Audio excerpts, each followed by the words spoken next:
My mom raised my brother and me alone while she was getting her PhD in English. Her focus was on Victorian literature, and it showed. As little kids, she didn't read us normal children's books like Charlotte's Web or Charlie and the Chocolate Factory. Oh no, we got Charles Dickens' Great Expectations. Of course, Mom was the type who insisted on a real Christmas tree for the holidays. Luckily, our aunt would beg us to play a few games, which we did. And then after the pumpkin pie, a sort of contest emerged within our extended family in who could have the most outrageous opinion, as long as we were polite. Fast forward to when I was a single mother myself, I ended up going back to school. And that first year, incoming students got the same book to read so we could have a shared experience. But my heart sank when it arrived. It was an English literary classic, not Victorian, but unappealing nonetheless. Mary Shelley's Frankenstein. The story of the monster, made from assorted parts of dead people, was about a crazy doctor who ignored rules to fulfill his own goals. But it's a painfully sad story. A hideous creature, deprived of love, family, connection, who in his isolation ends up on a killing spree.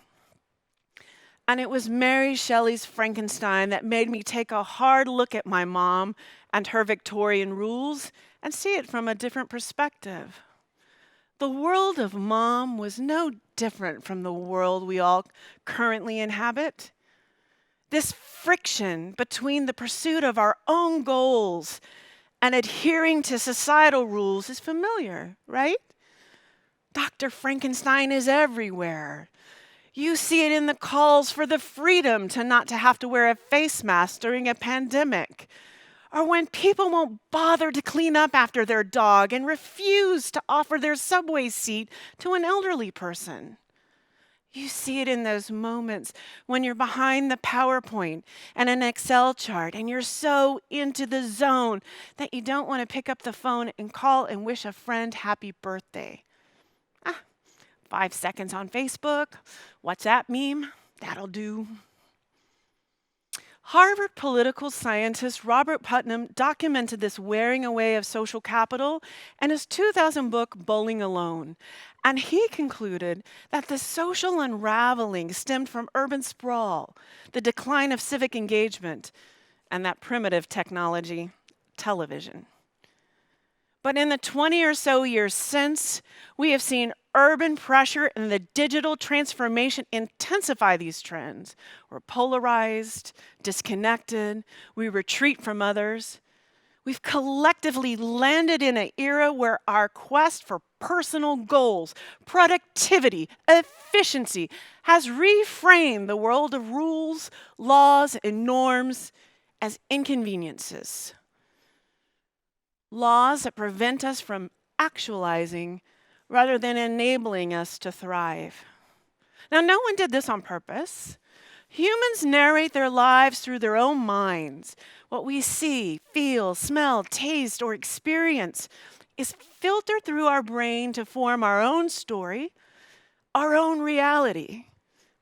But it's a default setting that, left unchecked, threatens our very existence. Because if there's anything that we can learn from Frankenstein, is that no human can exist without others. What about in vitro fertilization? Well, even if you were to manage reproduction without both sex cells, we still need someone to make a test tube. We still need scientists for the research. We still need a medical team to carry out the procedures. In other words, complete self-reliance, it's a crock. Believing in your own goals without weighing the true cost to society is a scam, as dangerous a myth as the monster. Now, real science backs this up.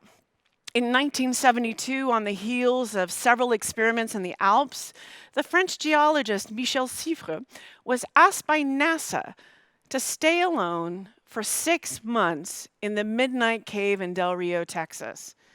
He had a mattress, books, Music, food, water, artificial light, and hours of daily tasks that he had to do. But a number of Seifert's experiments uncovered important data about circadian rhythm.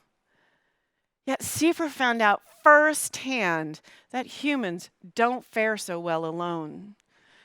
Seifert became depressed, even despairing.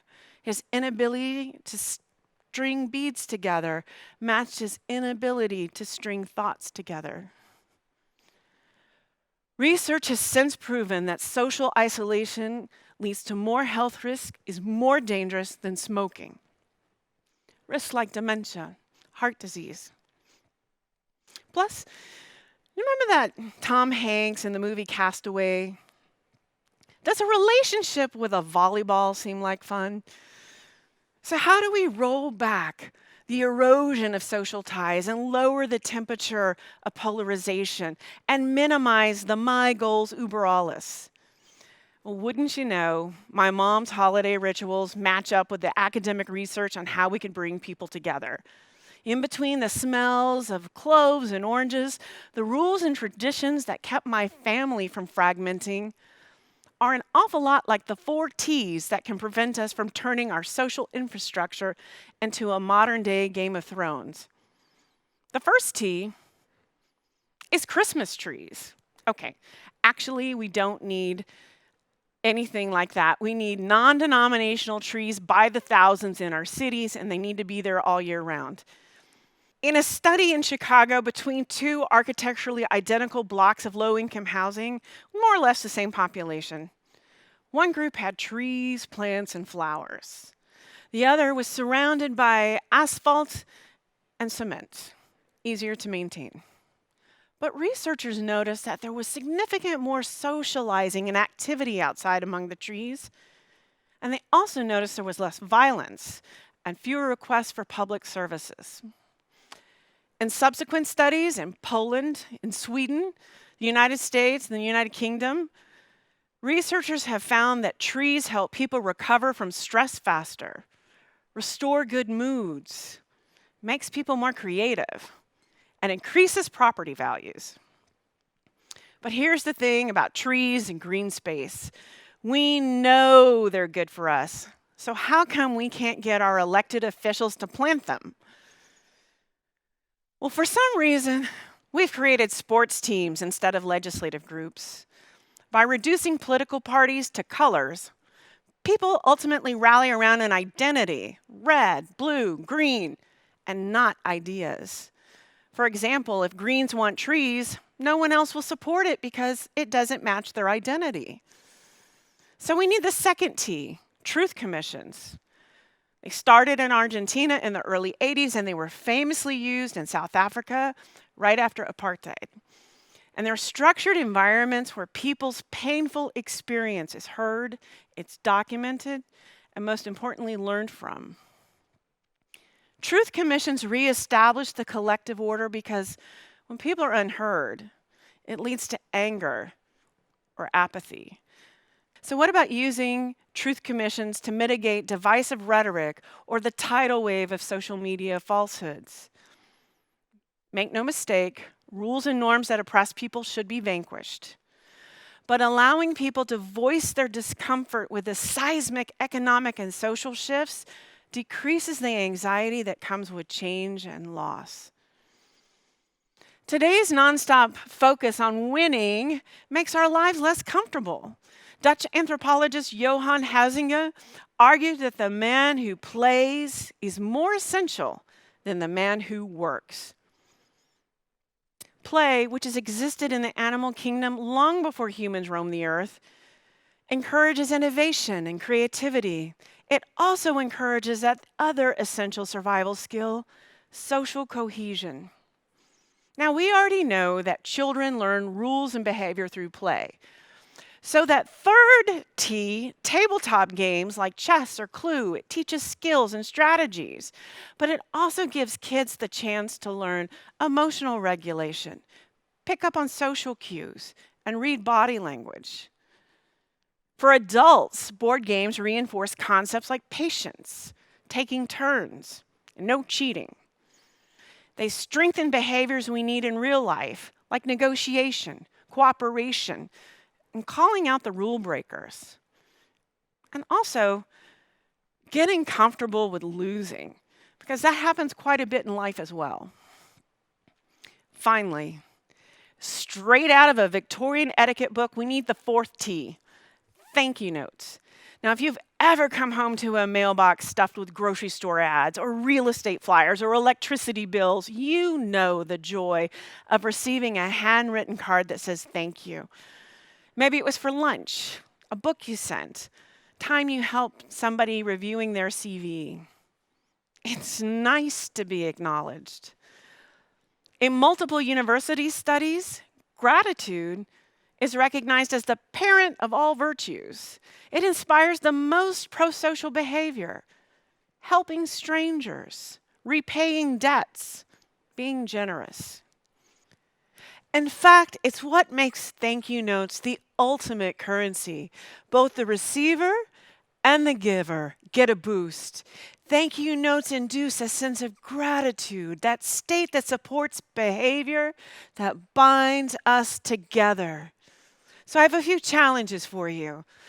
Number one, give your neighbor a tree and plant them together. Ask 3 questions and listen before speaking. 3, play a game and enjoy losing. And next time you watch 2 episodes of the same series, send a thank you note. So let me take a moment to thank my mother. If I stuck to my own taste and rebelled against her beloved English literature, I never would have discovered Mary Shelley. Likewise, if we live for our own goals and not each other, if we lock ourselves in virtual caves with nothing but smartphones, surrounded by gray asphalt jungles, too busy to play, too consumed to listen, too tired to help, we stand to lose the very connections and infrastructure we take for granted. I hate that my mother is right. I hate that I have become her and champion rules, just like you probably hate hearing about it. But what choice do we have? Pursuing our own goals without taking society and others into account is insanity. Because without relationships, who are we? Do we want to live in a society where we are monsters too?